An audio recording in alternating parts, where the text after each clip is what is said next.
Hello, this is Cityscape, a regular vodcast featuring people, places, and ideas that impact our community. I'm Dan West with the Livonia Westland Chamber of Commerce. Today we meet a couple who juggle a marriage, a teenage daughter, and operate two different businesses out of the same Livonia building.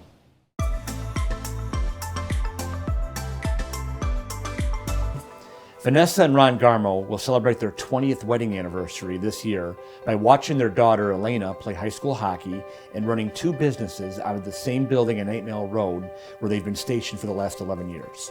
Ron, a lifelong handyman, has operated Running Right Heating and Cooling for the past 20 years, after working for years as a landscaper and in the retail food industry. Running Right employs 14 technicians who repair commercial and residential HVAC systems across Metro Detroit. He is a Southfield native who is a graduate of Southfield High School. Vanessa has a 3-decade award-winning career in communications industry that started as a reporter for WJR Radio. She also co-founded the Chaldean News, served as a spokesperson for Wayne County, and developed Epiphany Communications Coaching and Consulting. The West Bloomfield native is a graduate of Farmington Hills Mercy High School. Their 16-year-old daughter is currently a junior at Orchard Lake St. Mary's. Ron, Vanessa, thank you for joining us today. Thanks for having us. So, how did you two meet? I'll leave that up to my wife. Well, it was a blind date. It was actually my cousin, was one of his good childhood friends, and my cousin's wife actually had the idea of introducing us. It was on my birthday. It was our first date, so that was fun. I actually knew Dan the second I met him that I was going to marry him. I did. I'm glad she did. Yes, she did. I had to tell him that we were going to get married. What was your reaction to that? I just did what she told me to do. Tell us what you do, what brought you to Livonia, and why this has been a good location for the work you do.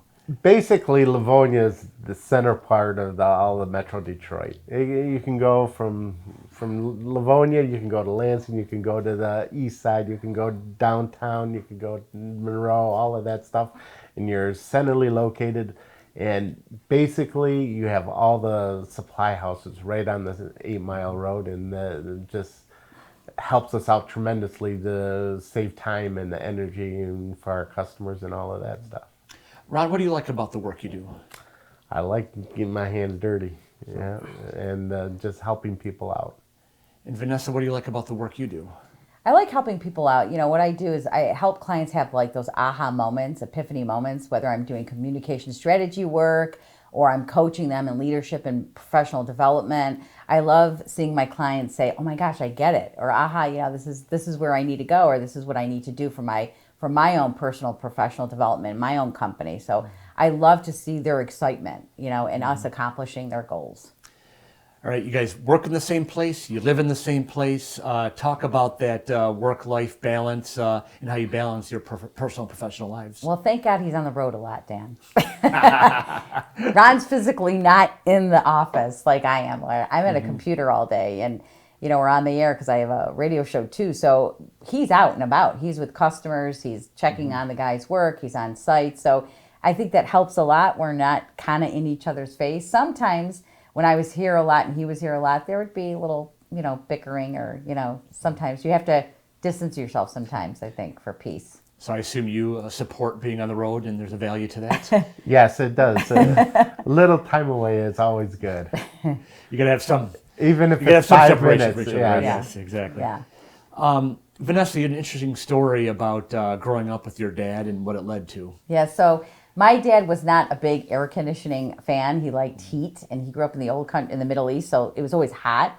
And I needed air conditioning, and he and I used to fight over the thermostat all the time. I liked it really cold. Growing up, he liked it really hot.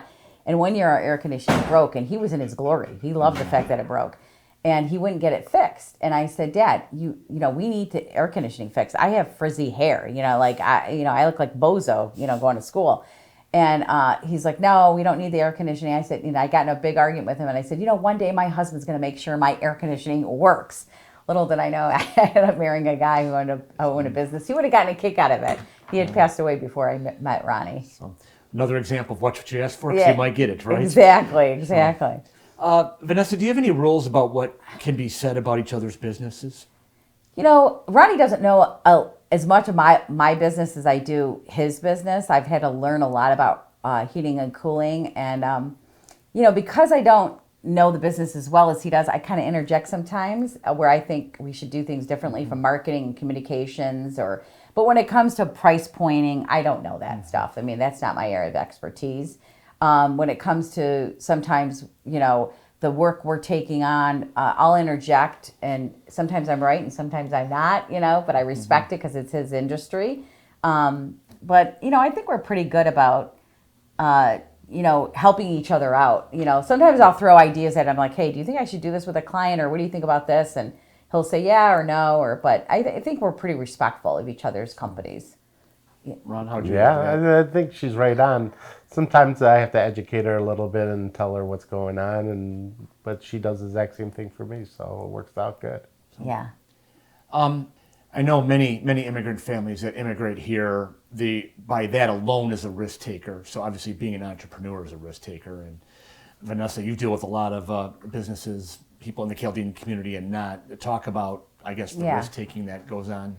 Well, I think it's, you come to the country as immigrants, and there's some opportunity, there's some not. A lot of them came because Ford was employing people, right? And so they worked on the assembly line, but they're natural entrepreneurs because their work ethic is so strong. Like we all grew up saying nothing was ever handed to anybody. It's like you worked for it. You worked at your parents' businesses. Both of us worked in our parents' businesses. Ronnie started at 12? We all were like 10, 11, 12 years old. So both your parents were entrepreneurs? Yeah, both of our parents were entrepreneurs. We grew up in the grocery business, the retail business. And so we were bagging groceries and cleaning bottles. And so sweeping floors. And, nothing was ever handed to us. So the mentality is you work hard and you're going to work for it. And being an entrepreneur and owning your own business, the sky's the limits. There's no limitations. It's all about what you put into it. So it was like, Chaldeans are very goal oriented too. And what I love about our community is that we can reinvent ourselves. You know what I mean? A lot of people moved out of the grocery business and they went into other industries, hotels and restaurants and heating and cooling and landscaping. But that entrepreneurial spirit, I think, is just built in our DNA. So, well, Ron, Vanessa, I thank you for your time today. Thank you for sharing your story with us. I mean, obviously, it's very personal with a couple such as yours, but we wish you continued success in what you guys are doing. Thanks, Dan. Thank you, Dan. Thanks. So that's all the time. That's all we have for this edition of Cityscape. We thank you for taking time to watch, and we'll see you again next time.